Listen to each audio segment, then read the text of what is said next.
In today's video, I'm going to teach you how to delete a group in Zotero, a useful tool for managing bibliographic data and related research materials.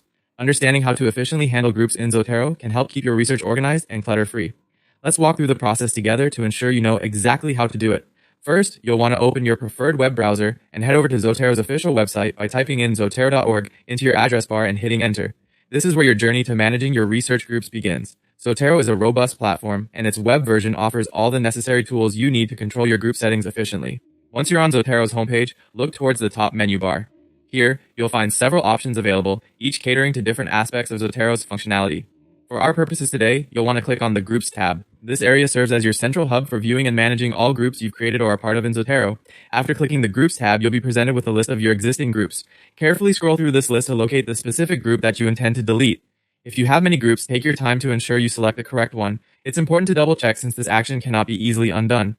Now, once you've identified the right group, go ahead and click on it. This action will take you to the Group Settings page, a critical location where various management tasks can be performed. Here, you'll have various options related to how you can customize and manage your group's activities and members. At this stage, direct your attention to the Group Settings section of the page. There, look for an option under Owner Options which should say Delete Group. Clicking on Delete Group is the key step in this entire process, as it will remove the group from your list and free you from any unwanted clutter. Once you've clicked Delete Group, the system may prompt you to confirm this action. This safeguard is there to prevent accidental deletions, which could lead to the irreversible loss of data associated with the group. Ensure you are certain about deleting the group before you confirm. To wrap things up, let's recap. Navigate to zotero.org, click on Groups in the menu, select the group you wish to delete, head to Group Settings, and under Owner Options, click Delete Group. By following these steps, you can effectively manage and declutter your Zotero experience. With this guide, maintaining focus on the projects that truly matter becomes a whole lot easier. Thanks for watching and have a streamlined Zotero experience.